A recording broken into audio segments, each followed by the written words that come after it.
안녕하세요. 김동섭입니다. 3월 2일 아침 시황하도록 하겠습니다.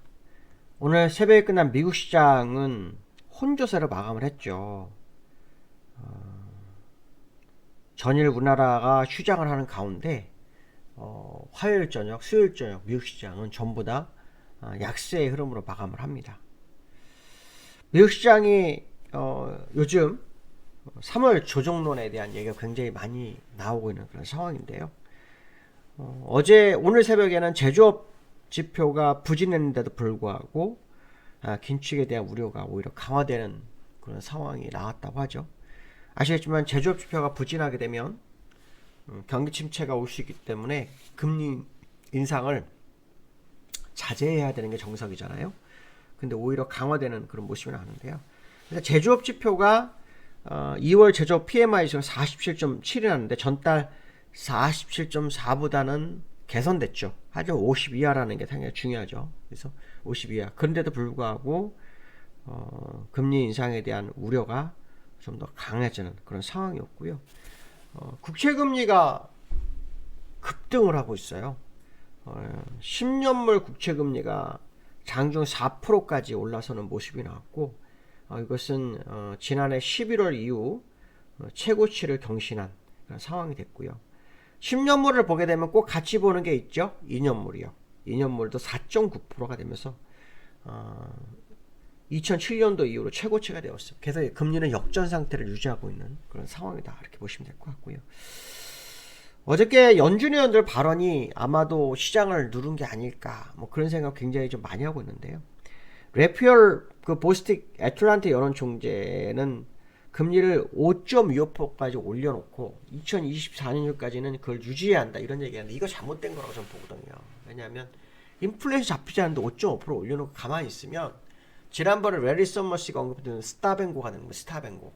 그렇게 되면 잘못하면은 다시 고 했을 때는 금리를 엄청 빨리 올려야 되는 부작용이 생기죠. 차라리 찔끔찔끔 올려더라 계속 올려서 인플레이션 잡는 게 더 현명한 것 같은데 일단 5.25 정도 되고 난 다음에 시장을 좀 지켜보자. 한 1, 2년 지켜보자. 뭐 이런 분위기가 좀 그 연준 의원들 사이에서 나오고 있나 봐요. 그래서 이건 좀 아닌 것 같고요. 닐 카시카리 미니폴리스 연은 총재는 요번에 투표권이 있는데요. 이 사람은 다가오는 FMC회의에서 베이비 스텝이 아닌 빅 스텝 인상 가능성에 대한 부분을 언급했다고 하네요. 결국 지금 연준의 금리 인상 이런 얘기가 계속해서 연준 의원들을 통해 발언이 나오고 있고 그것이 시장을 자꾸 짓누르는 그런 과정이 아닌가.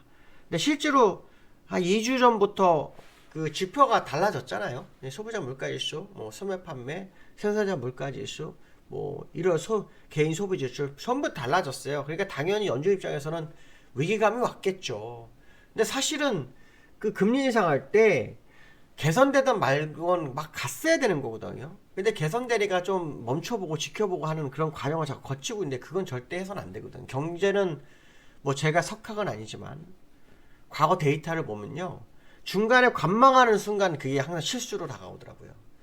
일단은 계속 긴축을 하든 완화를 하든 계속해서 호전될 때까지 했다가 나중에 방향을 바꾸는 게 현명하지. 좀 했다고 해놓고 됐을까 하고 보는 순간 그건 항상 뒤통수를 맞는 시장의 모습이 있었거든요.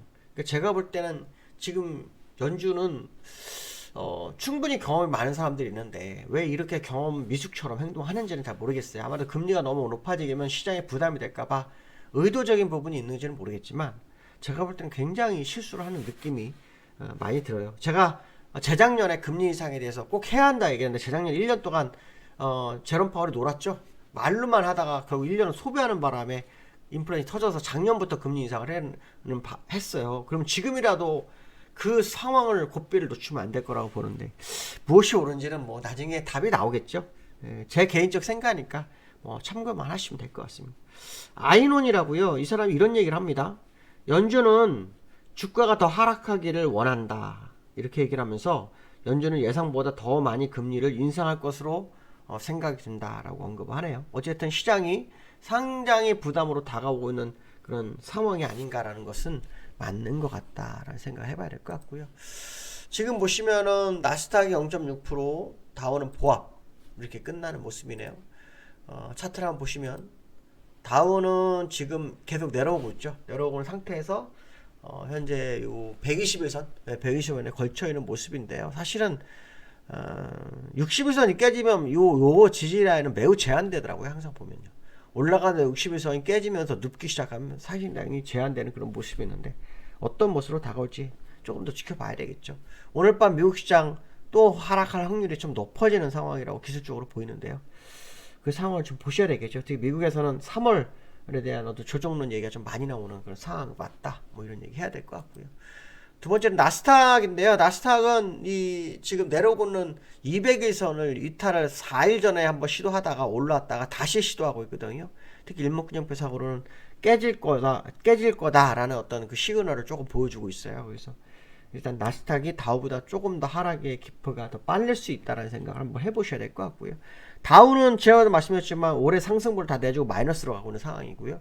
나스닥은 지난번 상승분의 절반 조금 안 되게 내려온 상황이거든요. 아마 테슬라든가 뭐 이런 종목들이 그나마 좀 받쳐주고 있는 그런 상황이 아닌가, 뭐 이런 해석도 해볼 수 있지 않을까 이렇게 말씀드리고 싶고요. 두 번째로는요, 어저께 아시아 시장에서 홍콩, 중국이 엄청 상승을 했어요. 홍콩은 뭐 거의 4%, 중국 1% 정도 상승했는데, 이유가 중국이 제조업 지표를 발표를 했어요. 제조업 발표를 했는데 그 제조업 지표가 11년 만에 최고치가 기록했다고 합니다.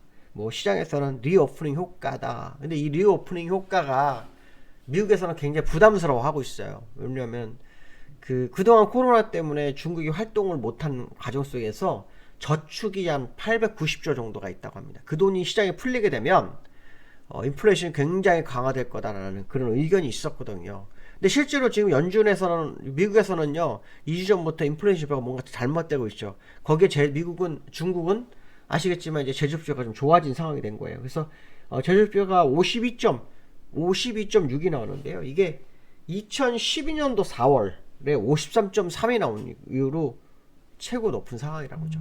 네. 중요한 것은 뭐냐면 그들이 지금 이 제조업 지표들은 PMI에서는 다 50이 중심이잖아요. 그건 높으면 개선된 거, 그건 낮으면 개선이 안 되는 그런 상황인데요. 어쨌든 개선이 된 상황이 상당히 좀 중요한 그런 상황이다 이렇게 보시면 될 것 같습니다. 홍콩하고 중국이 굉장히 강한 모습이지만 홍콩과 중국은 사실 조금 다를 수 있어요. 국내 시장하고. 제가 어저께 홍콩 차트를 잠깐 봤는데요. 홍콩 차트를 좀 보면 중국 차트하고 홍콩이 달라요. 홍콩은 어저께 이 121선, 아이고 나스닥이네요. 홍콩은요 지금 60일선으로 이렇게 올라온 상황이잖아요. 20일선 걸쳐있는 상황. 그러니까 우리나라 차트하고는 좀 거의 같은 상황이 됐어요. 키높이가 같이 됐어요. 그래서 홍콩이 올랐지만 국내 시장에는 제한될 상황이 좀 있지 않을까, 뭐 이런 생각 한번 해보실 필요성이 있다, 이런 말씀 드리고 싶고요. 그 다음에 코스피가 외국인 매도 지수기 2400이 약간 흔들리는 모습이 있어요. 아시겠지만 이 어저께, 어저께가 아니죠, 그저께 코스피가 2400을 약간 뭐 이탈하는 시도가 있었어요. 시도가 있었던 그런 모습이 있었는데 일단은 2412에 마감을 했어요. 막판에 좀 끌어올려서. 근데 중요한 것은 뭐냐면 여기서 수급적인 부분인데요. 수급적인 부분으로 외국인들이 매도를 좀 계속 진행하고 있는 게 특징이죠. 환율에 의해서 그 영향을 받는 것으로 보이는데요. 오늘 위클리 만기가 있어요. 오늘은 진짜 누구도 시장 방향을 알 수 없죠. 오늘 2400 지킬지 아니면 생뚱맞게 올라갈지 봐야 되겠지만, 제가 화요일날 끝날 때 분차트상으로는 상방으로 되돌리지 못한 차트였거든요. 그러니 무슨 말이냐면 하방은 그러니까 화요일날 막판에 주가를 좀 땡겼잖아요. 그게 상방으로 바꾸지 못하고 끝났어요. 그런 경우에는 바꾸지 못했던 차트로 가는 법이거든요. 그러니까 되돌렸기 때문에 상방할 거야 생각하고 접근하신 분이 있겠지만, 일반적으로 차트가 되게 중요한데 차트상으로는 상방이 없었거든요. 그래서 오늘 어떤 모습이 나오는지 한번 지켜보셔야 될 것 같습니다. 오늘 여기까지 하겠습니다. 감사합니다.